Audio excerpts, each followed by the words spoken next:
Okay, so someone hands you a ranch tomorrow, 12,000 acres in eastern Montana, or a cow-calf operation outside Amarillo, or a stretch of high desert in Nevada that a family has been running since before the state had a highway system. Buy the land, buy the cattle, hire a couple of hands, and watch the herd move across country that belongs entirely to you. It sounds like the last honest business in America, and in a way, it is. It is also one of the most capital-intensive, weather-dependent, margin-starved operations a person can legally purchase. Here is the number that breaks the frame before we go any further. The average American farm and ranch household earns almost nothing from the ranch itself. According to United States Department of Agriculture data, the median farm income for family operations is frequently negative. The household survives on off-farm wages. A ranch worth $8 million can hand its owner a five-figure loss and still be considered a successful family operation. Because the wealth was never in the income, it was in the dirt. There are ranches sitting on $40 million of appraised land that cannot cover their own property tax bill from operations. There are 500 head operations in the Nebraska Sandhills that quietly generate more free cash than most professional practices in the county. The difference between those two outcomes is not the cattle. It is not the grass. It is economics. And the economics of a ranch are almost nothing like what the fantasy suggests. Here is what it actually looks like from the inside. The first thing to understand is what a ranch actually is and what it isn't. It is not a cattle business that happens to sit on land. It is a land business that happens to run cattle. That inversion is the single most important idea in this entire video, and almost everyone gets it backwards. The cattle are not the asset. The cattle are the mechanism by which you convert grass, which you cannot sell, into protein, which you can. And the grass is the mechanism by which you justify holding the land, which is where every dollar of your net worth actually lives. In most of the American West, the land represents somewhere between 80 and 95% of the total capital in the operation. The livestock, the equipment, the fencing, the water infrastructure, the entire visible business is the remaining fraction, which means the governing number in ranching is not the price of beef, it is carrying capacity. Carrying capacity is expressed in animal unit months. One animal unit is roughly one mature cow with a calf at her side. One animal unit month is the forage that pair consumes in 30 days.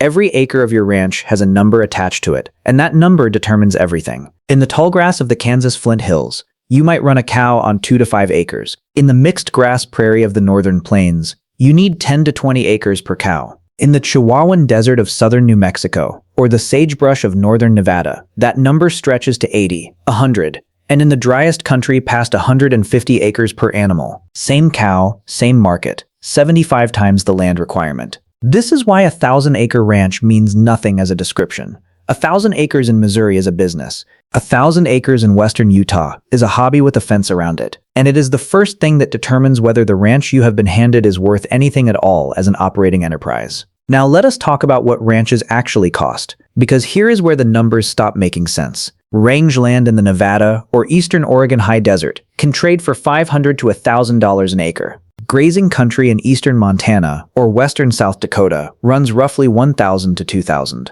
The Nebraska Sandhills, some of the finest cow country on the continent, sits in the $2,000 to $4,000 range. The Kansas Flint Hills push higher. Hill country in Texas, within reach of Austin or San Antonio, regularly clears $15,000 to $30,000 an acre. Look at what just happened there. The Nevada ground is the cheapest per acre and needs 120 acres per cow. The Texas ground is the most expensive per acre and might carry a cow on 15. Run the math per animal unit rather than per acre, and the spread compresses dramatically. The market already knows what the grass is worth. You are not going to find a bargain by shopping the price tag. But that is not the trap. Here is the trap. Ranch land is not priced on what it produces. It is priced on what somebody else wants it for. A cattle operation can only justify paying what the cattle can pay for. But the person bidding against you at the auction may not be a cattleman. He may be a Dallas orthopedist who wants a place to hunt whitetails 6 weekends a year. He may be a fund buying water rights. He may be a family office that has decided rangeland is an inflation hedge. He may be a developer who has watched the suburb move 11 miles closer in a decade. Those buyers are not solving for return on invested capital. They are solving for something else entirely. And their something else has bid the land far above anything a cow can pay back. This gap has a name in agricultural economics. It is the difference between agricultural use value and market value, and across much of the American West, that gap is now enormous. The consequence is brutal, And it is the central fact of modern ranching. Ranch land in most of the country returns between 1 and 3% annually from operations. A treasury bill has recently paid more than that, with no cattle, no drought, no fence to fix, and no calf to pull at 2 in the morning in February. Nobody buys a ranch for the yield. The yield is not there. And once you understand that, everything else about this business starts to make sense. So you have bought the ranch. Congratulations, now the real spending begins. Because the deed does not come with a business. It comes with the right to build one, and the operating assets on a ranch depreciate, breathe, get sick, and occasionally die. Start with the cattle. A bred commercial cow, which is a cow already carrying a calf, has recently traded between $2,500 and $4,000 depending on age, quality, and how the market is running. A 500-head cow-calf operation, which is a genuine full-time business and not a lifestyle property, therefore requires somewhere between $1.25 and $2 million in livestock alone. That is on top of the land. On a ranch in the northern plains, 500 cows at 15 acres each requires 7,500 acres, and at $1,500 an acre, that is roughly $11 million of ground. You are now $11 million into dirt and another $1.5 million into cattle, and you have not yet bought a single tractor. Then the bulls. You need roughly 1 bull per 25 cows, so 20 bulls. A quality registered herd sire runs $5,000 to $10,000, and the good ones go far higher. That is another $100,000 to $200,000, and bulls are consumables. They break down, go infertile, get injured breeding, and turn aggressive. You replace them on a 3 to 4 year cycle, then the water. This is the cost that people from wetter countries simply do not anticipate. Cattle drink between 15 and 30 gallons a day in summer heat. 500 cows can move 12,000 gallons in a day. If your country does not have live water, you are drilling. A stock well on the northern plains might go 300 feet and cost $20,000 to $40,000. In parts of the Southwest, wells reach 800 or 1,000 feet, and the cost climbs past $100,000 for a single hole. Then the solar pump, the storage tank, the pipeline, and the tire tanks scattered across the pasture. A full water development on a large ranch routinely runs $200,000 to $500,000, and it does not last forever. Pumps burn out, pipelines freeze and split, tanks corrode. Then the fence. Barbed wire fence runs roughly $3 to $6 per foot installed for a standard 4 or 5 strand build. That is $15,000 to $30,000 per mile. A 7,000 acre ranch with a working pasture system might carry 40 to 60 miles of fence. Even at the low end of that range, you are looking at $600,000 to $1.5 million of fence standing on your property. And every mile of it is being actively destroyed by elk, by snowdrift, by falling timber, and by time. Then the equipment. A tractor with a loader, and you will need one, runs $75,000 to $200,000 new. A baler adds $40,000 to $80,000. A swather adds $60,000 to $150,000. Add stock trailers, a flatbed, a feed truck, a corral system, a squeeze chute, and a set of scales, and you are $300,000 to $800,000 into iron. That will spend most of the year sitting in a shed depreciating. None of this appears in the photograph of cattle standing in tall grass at sunrise. All of it appears on the balance sheet. Once the ranch is running, the costs do not stop. They become permanent, and they arrive whether the calf market is strong or the market has collapsed. The largest single operating cost in almost every cow-calf operation is feed. In a good year, your cattle harvest their own feed by walking around and eating it, which is the entire economic miracle of the business. In a bad year, you buy it. Hay has recently run between $180 and $300 a ton delivered, depending on quality and how bad the region's drought is. A cow eats roughly 25 to 30 pounds of hay a day when she cannot graze. Feed 500 cows for 90 days of winter and you have moved roughly 600 tons of hay. At $220 a ton, that is $132,000 for one winter. Now extend that winter. A late spring in the northern plains, and green-up arrives 3 weeks behind schedule. That is 21 extra days of feeding, roughly 140 tons, roughly $31,000, for weather. There is no invoice you can dispute. The grass simply was not there. And here's what makes it worse. The years you need to buy the most hay are precisely the years hay is most expensive, because the drought that burned your pasture burned your neighbor's hay meadow too.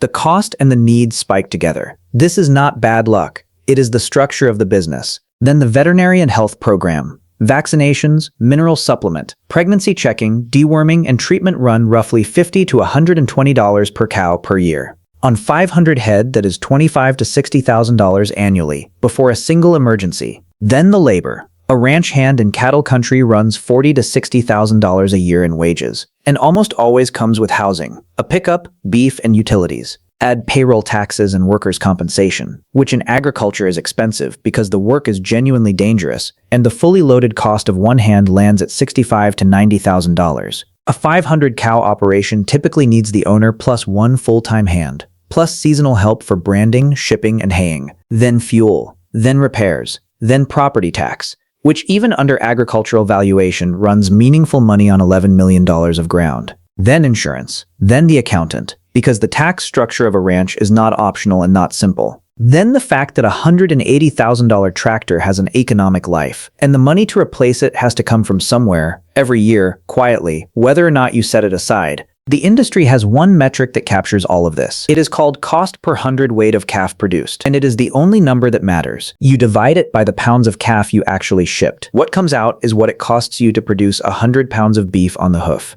Across the United States, university extension budgets have consistently placed the total economic cost of cow-calf production somewhere between $180 and $260 per hundredweight, when land and unpaid family labor are charged at market rates. The most efficient operations, running long grazing seasons on cheap ground with low overhead, get below $160. The least efficient, on expensive land, with short seasons and a heavy iron budget, push past $280. Now hold that against revenue. In 2025, calf prices reached historic highs, with 500-weight steer calves trading well above $300 per hundredweight in strong markets, and the national beef cow herd sitting at its smallest level in more than 70 years. Fewer cows, same demand, and prices went where they had to go. At those prices, the spread between a good ranch and a bad ranch looks like this. The efficient operation is earning perhaps $140 of margin per hundredweight. The inefficient one is earning maybe $40. Both look survivable. Now run those same two ranches back to 2016,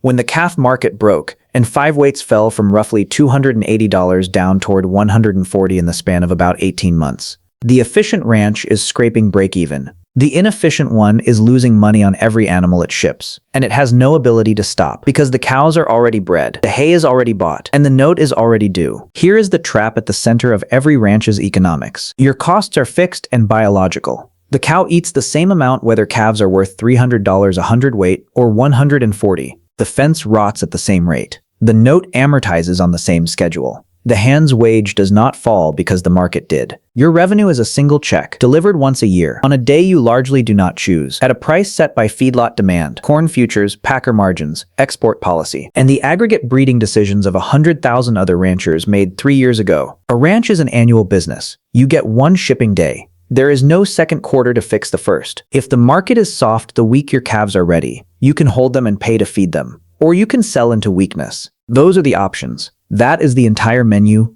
Consider what happened across the southern plains in 2011 and 2012. An exceptional drought settled over Texas and Oklahoma. Pastures did not green up. Stock ponds went dry. Hay had to be trucked in from hundreds of miles away. And the price of it doubled because everyone needed it at once. Ranchers who had spent 30 or 40 years building a cow herd, selecting for the specific animals that thrived on their specific country, faced a decision with no good option. Feed cattle at a catastrophic loss, or sell the herd. Texas cattle inventory fell by roughly a quarter. Hundreds of thousands of cows went to slaughter, not because ranchers wanted out, but because there was no grass. Now understand what that actually cost. Genetics adapted to one landscape over decades cannot be repurchased. When the rain returned, those ranchers could buy cows, but they could not buy back the herd. And they were buying into a rebuilding market where every other rancher wanted the same thing. So bred females had become expensive precisely when the drought had drained the bank account. The drought lasted 2 years. The recovery took more than a decade.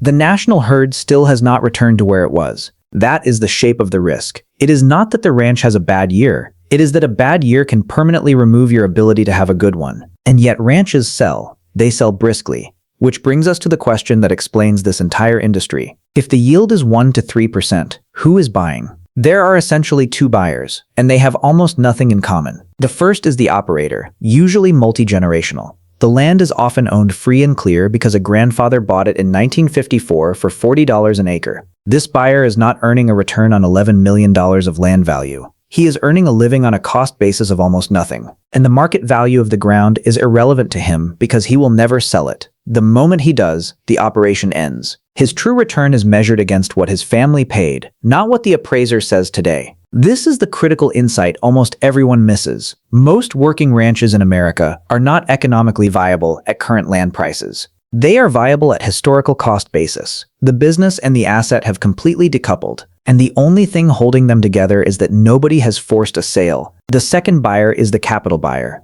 the successful entrepreneur, the family office, the fund. He is buying an inflation-resistant hard asset with favorable tax treatment, water rights that appreciate independently, recreational value he could not purchase any other way, conservation easement potential, and a legacy asset that transfers to children in a form no brokerage account can replicate. For this buyer, the cattle operation is not the business. It is the maintenance program. It keeps the agricultural tax valuation intact, keeps the grass from turning to fuel, keeps a crew on the property, and keeps the place looking like what it is supposed to be. If it loses $200,000 a year, that is roughly what it costs. And he pays it the way a person pays to maintain any large thing he owns. The capital buyer understands what the romantic buyer does not. The ranch is not an investment that produces cattle. It is a land position that produces a cost. Let us run the numbers on a real operation. 500 cows in the northern plains, 7,500 acres at $1,500 an acre, 11.25 million in land, 1.5 million in cattle,